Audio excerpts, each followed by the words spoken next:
Shabbat Shalom, Ispaha, Shabbat Shalom, familia, amigos. Esta semana comenzamos el estudio del segundo libro de las Sagradas Escrituras de la Torá, su nombre Éxodo, que significa salida o partida, y en hebreo Shemot, que significa nombres. Y la principal figura o el principal personaje, tal vez lo hemos visto en películas, y le estamos hablando de nuestro profeta y líder Moshe Rabenu, nuestro maestro, el cual fue escogido por el Eterno para sacar a su pueblo de la esclavitud egipcia. La parashá, en la número 13, comienza desde Éxodo 1.1 al 6.1. Leamos Éxodo 1.1 en adelante. Estos son los nombres de los hijos de Israel que fueron a Egipto con Jacob.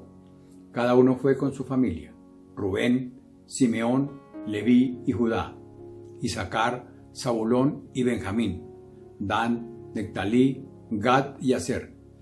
Todas las personas que descendieron de Jacob fueron 70 almas, pero Yosef estaba ya en Egipto. Y murió Yosef y todos sus hermanos y toda aquella generación, pero los hijos de Israel fueron fecundos y aumentaron mucho y se multiplicaron y llegaron a ser poderosos en gran manera, y la tierra se llenó de ellos. Entonces desmenucemos un poco la parashá. La parashá comienza con Shemot, con nombres de qué, de los hijos de Israel que emigraron a Egipto, de Canaán. Es el reencuentro entre Yosef y su padre Jacob. Un nuevo faraón surgió en Egipto, el cual no conocía todo lo que hizo Yosef, y pues teme que los hijos de Israel, que son muchos, esclavicen al pueblo egipcio. Entonces organizaron una política opresora contra todos los israelitas y los convirtieron en esclavos, y fueron obligados a edificar fortalezas y ciudades como Pitón y Ramsés. Pero los judíos iban creciendo y se multiplicaban en gran número. Entonces el faraón, por temor, le ordenó a las parteras que todo varón que naciese lo botaron al río Nilo. Pero las parteras no hicieron lo que les había ordenado el faraón, dejando así vivir a los niños, bajo la excusa de que las parteras pues daban muy rápido a luz. También se ordenó que si nacían niñas, las dejaran vivir, pero si nacían niños, que murieran. Entonces acá vemos un primer punto: ¿a quién debemos obedecer? Entonces recordemos que toda autoridad es puesta por el Eterno, pero también sabemos que primero debemos de obedecer al Eterno que a los hombres. Lo vemos en el libro de Hechos 4, 19, 20 y el 5, 29. Pedro y Juan dicen: ¿decían ustedes a quién es permitido obedecer, a Dios o a ustedes? Mas Pedro con los otros apóstoles respondieron: nosotros tenemos que obedecer a Dios antes que a los hombres. Entonces se nos ha enseñado que, y es bíblico, que debemos de obedecer y respetar a nuestras autoridades. También es bíblico, y también lo dicen las Sagradas Escrituras, que aquel que se rebela contra las autoridades, pues contra el Eterno se está rebelando. Eso lo vemos en el libro de Romanos, todo el capítulo 13. Y en el caso de las parteras, pues obedecieron en parte al faraón, pero no iban a cometer asesinato.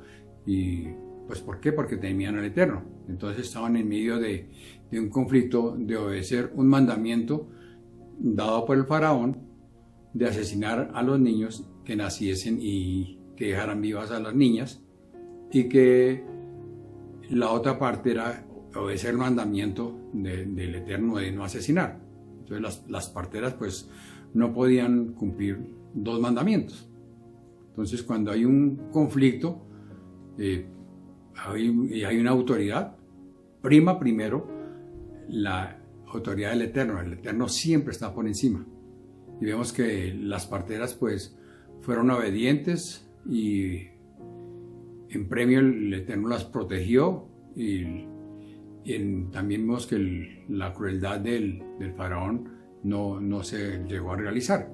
Entonces, que no se nos olvide que el Eterno es primero por encima de toda autoridad. Luego vemos que una pareja de esposos de la tribu de Leví conciben un hijo en el cual les toca guardarlo durante 3 meses y después lo colocan en una canasta de juncos y lo colocan a las riberas del río. Y su hermana Miriam lo iba cuidando hasta que la hija del faraón, que se estaba bañando, lo vio y Miriam se le acercó y le dijo que si gustaba buscar una nodriza para que lo amamantara. La hija del faraón dijo que sí. Entonces vemos que su propia madre fue la que amamantó a su hijo, y la hija del faraón le colocó Moisés, que significa salvado de las aguas, ¿sí? Y ahí vemos también en la vida de Moisés que se transformó luego en un gran líder del pueblo judío. La vida de Moshe la podemos dividir en tres aspectos, 3 periodos de 40 años cada uno, con una enseñanza en cada uno. Los primeros 40 años vemos que él está en la corte del faraón, y el cual fue adoptado por el faraón y tenía todos los privilegios como un príncipe. Pero también vemos que él, a través de esa situación de ver a sus hermanos esclavizados, pues le dolía mucho. El segundo periodo es de otros 40 años en Madián, en el cual aprendió a ser humilde, a ser pastor, a ser esposo, a ser padre. El tercer periodo es en el desierto, cuando es guiado por Dios para sacar a su pueblo de la esclavitud, ¿sí? Entonces ahí vemos muchos valores de la vida de Moisés, que es su obediencia, su fidelidad, su humildad y también su liderazgo. Un segundo punto lo vemos en el libro de Éxodo 1, 8 al 10. Y se levantó sobre Egipto un nuevo rey que no había conocido a José, y dijo a su pueblo: he aquí, el pueblo de los hijos de Israel es más numeroso y más fuerte que nosotros. Procedamos pues absolutamente con él, no sea que se multiplique. Entonces, la expresión que habla del surgimiento de un nuevo rey que no conocía a José, la podemos interpretar como un poco falta de conocimiento, sino más bien como un rechazo sobre José, porque se sabe que en el historial de cualquier nación hay una historia sobre sus gobernantes, y imposible que no supiesen quién era José, el cual había sido una persona muy importante dentro del reino, en el cual pues siempre los colocó como una gran nación, como en esa época era un pueblo muy muy importante. Entonces ahí vemos la principal parte acá es la palabra esclave, ingratitud, ¿sí? ¿Por qué? Porque la ingratitud, ¿por qué? Porque desconocieron toda la vida pasada de José, de toda su familia, las bendiciones que recibieron de José, porque si no hubieran sido un pueblo grande. Y vemos que la ingratitud significa desagradecido, que olvida o desconoce los beneficios recibidos, áspero, desagradable, ¿sí?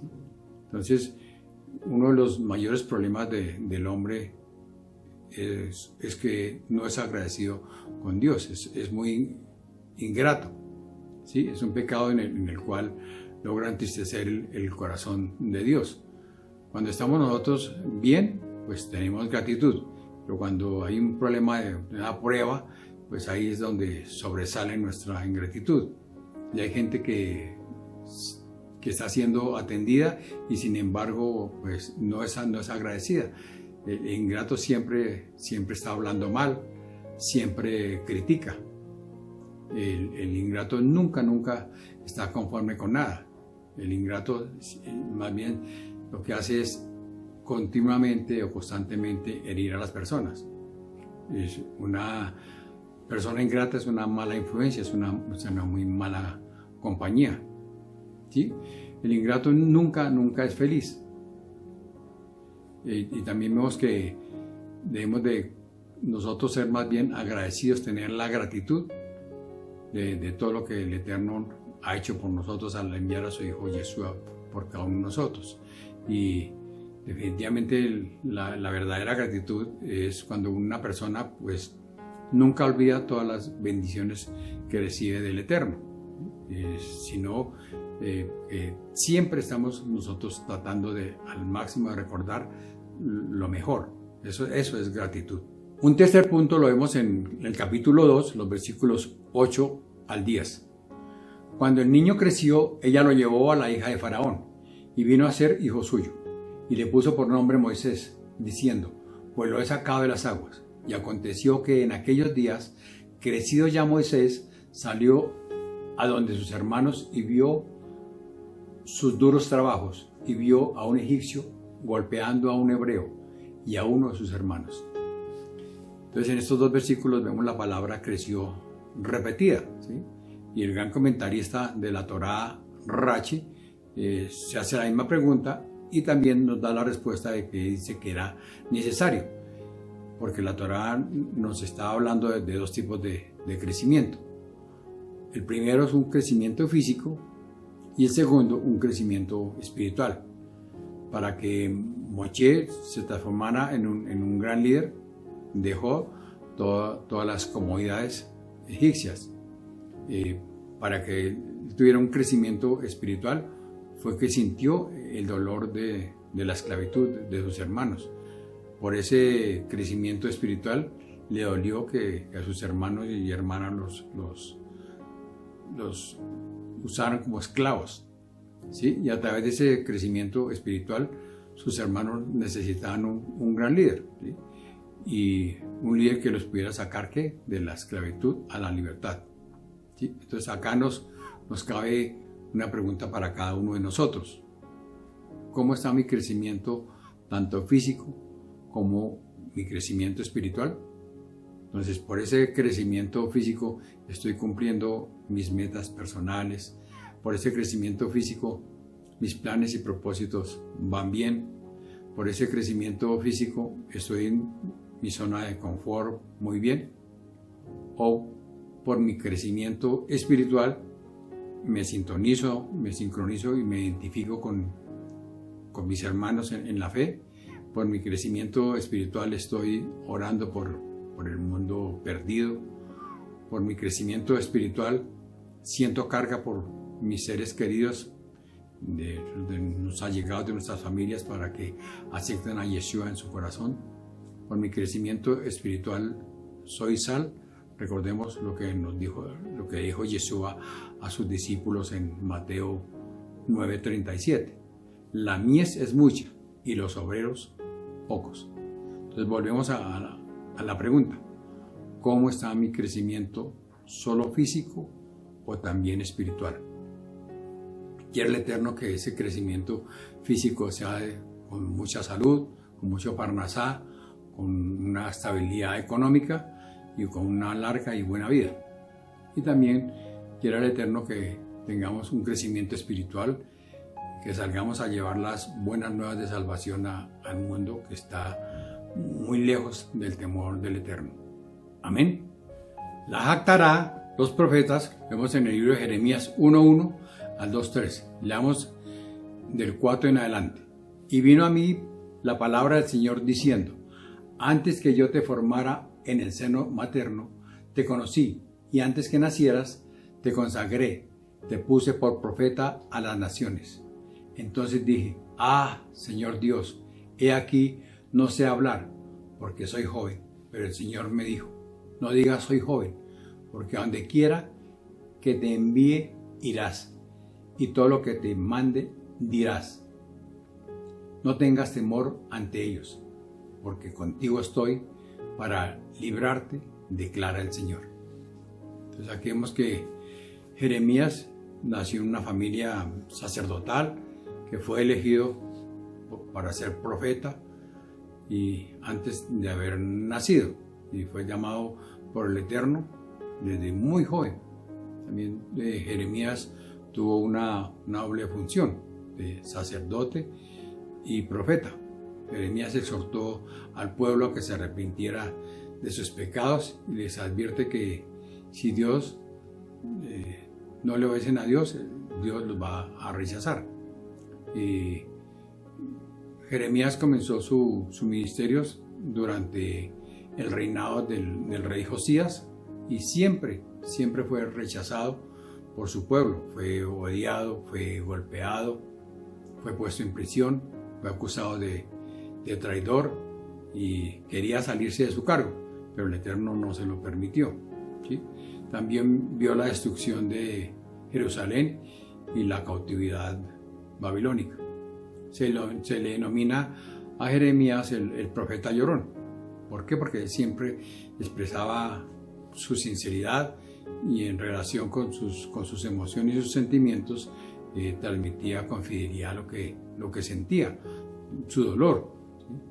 Y el Eterno nos está diciendo a cada uno de nosotros en este momento: ve y predica y actúa en mi nombre, que yo te respaldo, así como se lo dijo a Jeremías. Entonces el Eterno que nos está diciendo en este momento que nos capacitemos. ¿Para qué? Para llevar las buenas nuevas de salvación a ese mundo que anda en pecado, a ese mundo que no está preocupado sino solo por lo material, ¿sí? Vemos también que hay personas que están pasando dificultades, puede ser dificultades emocionales, puede ser dificultades de salud, puede ser dificultades de trabajo, ¿sí? Puede ser una dificultad de una crisis matrimonial. Muchas personas en estos momentos querrán suicidarse, etcétera, ¿sí? Entonces, el Eterno nos está aquí exhortando para que nosotros vayamos a llevar la palabra del Eterno, para que nosotros sintamos verdaderamente el dolor que sintió Jeremías y orar, predicar la palabra a ese mundo perdido, como les dije, que ese mundo que no está preocupando sino solo por lo material, ¿sí? Y acá pues tenemos una misión muy grande en la tierra, que hemos de ser luz, y también, como dice la palabra, que entre más luz, más responsabilidad. Entonces, que no busquemos nosotros excusas y que actuemos, sintamos ese dolor, que vemos que momento a momento Hasatán se está llevando al infierno a muchas personas, ¿sí? Entonces muchos mueren sin el Mesías en su corazón. Recordemos que Yeshua murió en el madero por cada uno de nosotros y por cada uno de ellos que no obedecieron y ya están en el infierno. Entonces debemos de nosotros ser canales de bendición. Tenemos que cumplir esa misión que, como hijos del Eterno, de llevar las buenas de salvación al mundo, ¿sí? Entonces, que de nosotros depende el cumplir esa misión. Ya no depende de Dios. Él nos dio ese libre albedrío. Entonces, que nosotros sintamos ese dolor y llevemos las buenas nuevas de salvación al mundo. Amén. La Brit Hadashah, el Nuevo Testamento, vemos en el libro de Hechos 7, del 30 al 43. Leamos del 30 en adelante. Y pasados 40 años, se le apareció un ángel en el desierto del monte Sinaí, en la llama de una zarza que ardía. Al ver esto, Moisés se maravillaba de la visión, y al acercarse para ver mejor, vino a él la voz del Señor: Yo soy el Dios de tus padres, el Dios de Abraham, de Isaac y de Jacob. Moisés, temblando, no se atrevía a mirar, pero el Señor le dijo: Quítate las sandalias de los pies, porque el lugar donde estás es tierra santa. Ciertamente he visto la opresión de mi pueblo en Egipto, y he oído sus gemidos, y he descendido para librarlos. Ven ahora y te enviaré a Egipto. Entonces vemos en este capítulo 7 en adelante que Esteban está ante el Sanedrín, ante el concilio, y está predicándoles arrepentimiento de pecados, ¿sí? Y vemos que está con la llenura del Espíritu Santo de Dios y les está refutando todas sus palabras. Y vemos que hace un extenso recuento sobre la nación de Israel. Y también vemos que él está hablando desde Abraham hasta Yeshua HaMashiach. Y le recalca que Yeshua es el Mesías prometido. También acusa a los miembros del concilio de Sanedrín de haber sido los traidores y los que asesinaron a Yeshua. Y por supuesto, pues esto creó en ellos pues más odio y con violencia lo sacaron y lo apedrearon hasta que él murió. ¿Sí? Entonces vemos que esto nos recuerda lo que Moisés hizo para liberar a los hijos de Israel de la esclavitud, en el cual pues él quería sacar a su pueblo, pero ni él estaba preparado para ser un líder, ni tampoco el pueblo estaba preparado para recibir a Moshe como su líder, ¿sí? Y el Eterno pues todavía ve los gemidos de su pueblo, y después de 40 años ya vemos que ya viene más preparado, está más maduro Moshe, y es cuando el Eterno lo envía a liberar a su pueblo. Entonces aquí vemos que así como el Eterno les proveyó un líder para sacarlos de la esclavitud egipcia, así también el Eterno nos envió un Salvador, que es nuestro amado Yeshua HaMashiach. Entonces recordemos que así como Moshe, después de 40 años, el Eterno lo envió como un líder, como un salvador de su pueblo, ¿sí? Entonces así también el Eterno nos está hablando que nosotros también nos preparemos para nosotros llevar las buenas de salvación al mundo perdido, ¿sí? No sabemos cuántos años tenemos nosotros como creyentes, ¿sí? Y preguntemos si todavía somos unos bebés espirituales, o si estamos nosotros cimentados con bases sólidas y no nos afecta cualquier ventarrón, ningún pequeño ventarrón o grande ventarrón no nos derrumbe, ¿sí? Entonces que el Eterno nos está invitando en este momento a que verdaderamente nos preparemos y que sintamos el dolor del mundo que se está perdiendo día a día, momento a momento, y le llevemos las buenas de salvación. Entonces la invitación es que nosotros oremos y clamemos por el mundo que se está perdiendo. Amén. Amada familia, muchas gracias por acompañarme en el estudio de la Parashá. Si estas palabras fueron de bendición para tu vida, comparte este video a otros y suscríbete a este canal. Shabbat Tov, una semana de bendición para todos.